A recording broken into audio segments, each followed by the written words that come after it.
मैं अपनी तकरीर जो है किसी न किसी तरह मनकोटिया साहब की किसी बात से शुरू कर लेता हूं।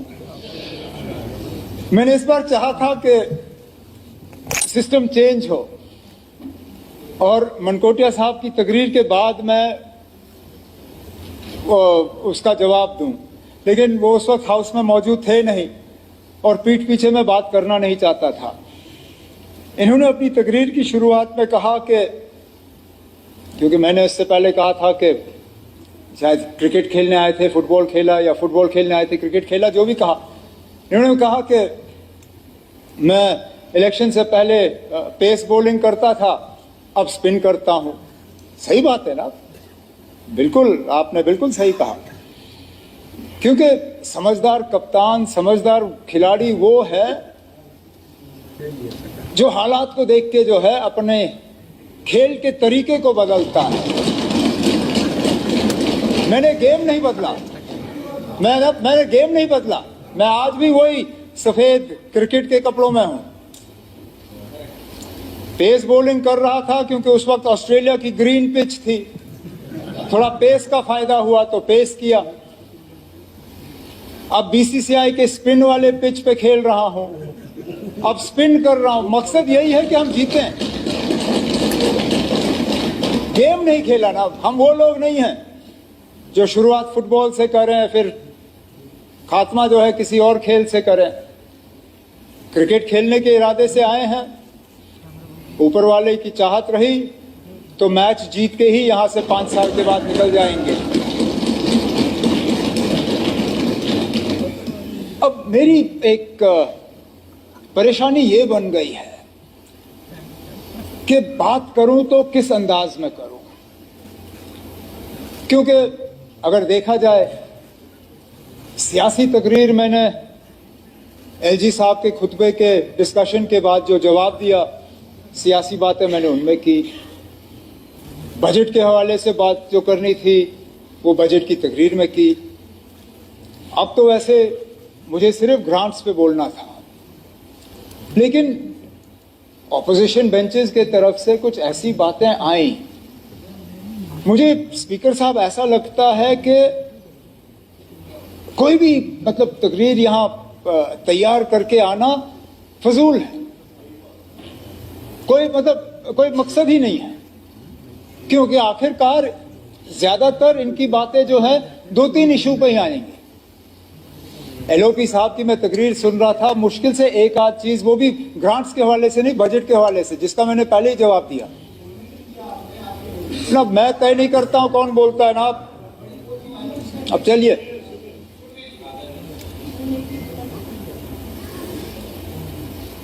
बराबरी की बात की, कहा कि 5 अगस्त को तूफान हुआ, बराबरी हुई है ना। वो बराबरी हम मांग रहे हैं।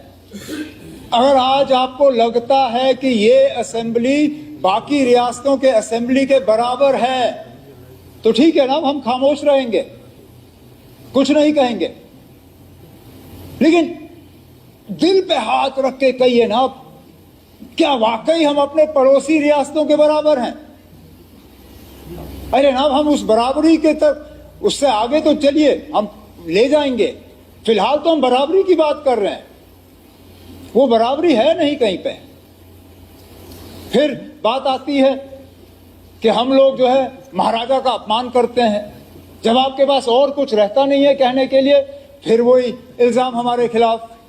अरे ना, कहां पे, किधर थे ना? नहीं ना, आप थे, आप हाउस में थे नहीं उस वक्त, शायद पठानिया साहब हैं, आप थे नहीं।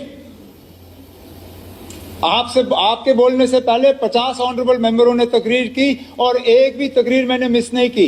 आप मौजूद नहीं थे, मैं मौजूद था। पठानिया साहब ने लंबी तकरीर की महाराजा साहब के हवाले से।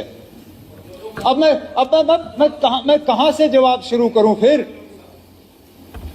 मैं ये इस बात पे आता ना, आप बताइए ना, कहां पे अपमान?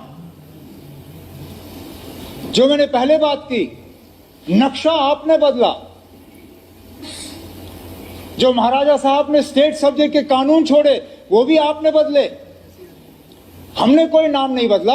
पठानिया साहब वकील हैं, मुझे बताइए ना, 2019 से पहले आप किस कानून के तहत यहां अदालत में प्रैक्टिस करते थे?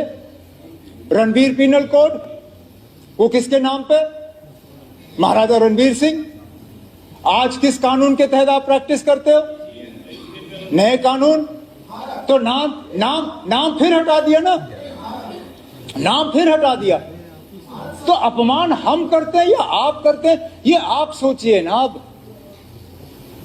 लेकिन मैं फिर इस बात पे आता हूं, मेरा कोई इरादा नहीं था कि मैं इस चैप्टर को छेड़ूं, लेकिन जब बार बार आप हमारे खिलाफ ये इल्जाम लगाते हो तो कहीं ना कहीं इनका जवाब हमें देना ही पड़ेगा।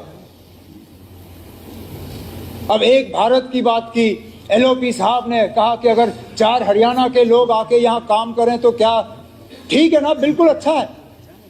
यही सबक आप जरा हमारे पड़ोसी रियासतों में दे दीजिए ना, हिमाचल में दे दीजिए। वहां पे मुझसे पूछिए ना आप, कितना मुश्किल है। आपके बगल में सलाथिया साहब बैठे, इनसे पूछिए कितना मुश्किल है हिमाचल में यूनिट लगाना, कितने पापड़ बेलने पड़ते हैं वहां पे, कितना रिजर्वेशन रखा है वहां लोकल लोगों के लिए। हमारे यहां पैकेज का इस्तेमाल का 1% भी पाबंदी नहीं है नौकरी में रिजर्वेशन की। वहां 70% लगानी है आपने लोकल।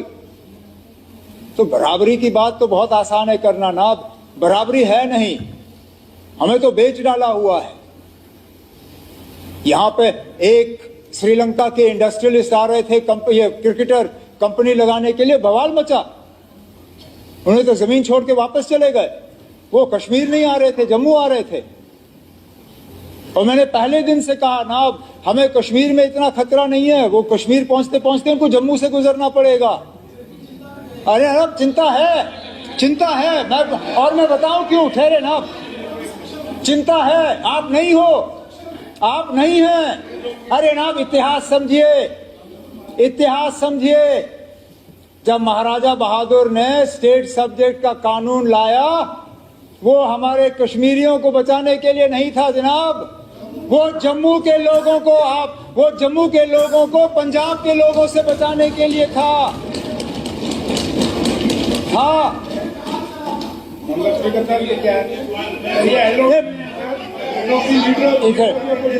स्पीकर साहब,